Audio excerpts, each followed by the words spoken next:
La nouvelle année, c'est un peu le moment où on prend des bonnes résolutions. Le problème, ces bonnes résolutions, elles sont là le 1er janvier. Le 31 décembre, un an plus tard, 365 jours plus tard, il ne reste pas forcément grand-chose. C'est ce sur quoi j'aimerais insister aujourd'hui. Les bonnes résolutions, parfois, on les lance en l'air sans vraiment y mettre de la conscience. Je pense qu'il est intéressant de faire de vraies bonnes résolutions. Alors comment on s'y prend pour avoir de bonnes résolutions, c'est facile, mais les tenir, c'est ça, c'est plus dur. Et puis même la première question, c'est à quoi ça sert finalement de se faire une bonne résolution et de s'engager vraiment vis-à-vis de soi-même? Selon vous, quel peut être le vrai intérêt de se faire une vraie bonne résolution, une sorte de vœu pour soi-même, quoi, hein? Pour vous, vous diriez quoi? Voilà, se donner un fil conducteur pour l'année, avoir un objectif. On est complètement dans ça. On n'imagine pas une personne, je ne vous vois pas, Christine, avec votre GPS en train de taper dessus et de dire « Bon, tu m'indiques la direction » alors que vous n'avez pas encore écrit la destination.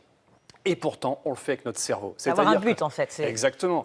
Notre cerveau est très bien fait à partir du moment où on lui donne des informations. Et je pense que la fin d'année, c'est bien pour faire un petit bilan. Hein, on regarde derrière ce qui s'est passé dans le rétroviseur. Dans le rétroviseur, on regarde ce qui s'est passé. On se dit, OK, bon, il y avait des choses qui étaient plutôt sympas, j'en veux même plus. Et puis d'autres choses qui étaient un peu moins bien. On se dit, ça, j'en veux plus. Et qu'est-ce que je veux à la place? C'est ce que j'appelle, moi, le petit bilan. Mais en début d'année, c'est une nouvelle énergie. On en profite pour se dire, OK, voilà, ce que je veux, c'est ça, ça, ça et ça. Et ce, dans nos différents domaines de vie. Alors, qu'est-ce que j'entends par domaine de vie?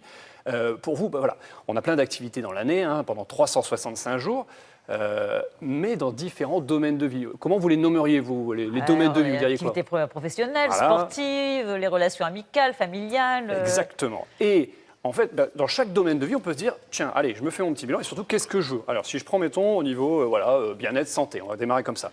Bon, au niveau sport, qu'est-ce que je souhaite? Qu'est-ce que j'arrête? Qu'est-ce que je remets en place? Au niveau alimentation, au niveau du sommeil, qu'est-ce que je décide? On parle aussi, par exemple, au niveau relationnel. Oui, au niveau de la relation par rapport aux enfants, par rapport aux parents, même relation de couple, les amis aussi. Est-ce que je suis toujours OK avec tel type de relation? Ou est-ce que peut-être c'est plus tout à fait juste et cohérent pour moi? Ça aussi. On parlait de la vie professionnelle. Quel que soit finalement, je dirais, là où on en est, je recherche un emploi. Tiens, allez, je décide maintenant de définir précisément le genre de métier qui me conviendrait. Je suis étudiant, je décide maintenant de valider mon année. Et OK, et qu'est-ce que je veux? Comment je m'y mets? C'est faire des choix, en fait. C'est oser faire des choix. Exactement, c'est mettre de la conscience. Je continue, mais même au niveau financier, des gens ne réfléchissent pas toujours de se dire, est-ce que ce que je mettais en place comme dépense, voilà, un peu de façon automatique, est-ce que c'est toujours OK pour moi? Est-ce que j'ai pas envie d'investir autrement, de faire des choses différentes? Et puis même tout simplement son lieu de vie. Ouais. Est-ce que ma maison, mon appartement, je me sens toujours aussi bien? Ou est-ce que non, ça se cadre, ça fait des mois et des mois qui m'embêtent pour ne pas dire autre chose? Eh bien, si je mettais quelque chose qui me fait du bien, tout simplement. L'idée, vous l'avez compris, c'est de rompre avec les vieux automatismes, avec ces vieilles habitudes qui ne sont plus tout à fait justes pour nous. On évolue, après tout, hein, on évolue chaque année.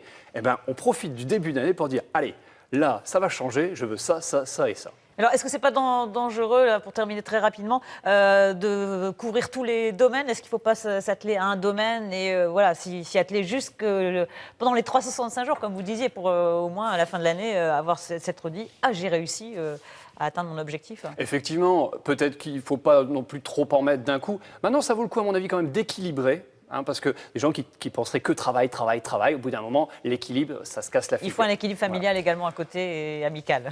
Donc j'ai envie de terminer par une petite citation. Allez-y. Une petite citation de Sénèque. Il n'est pas de vent favorable pour qui ne connaît pas son port.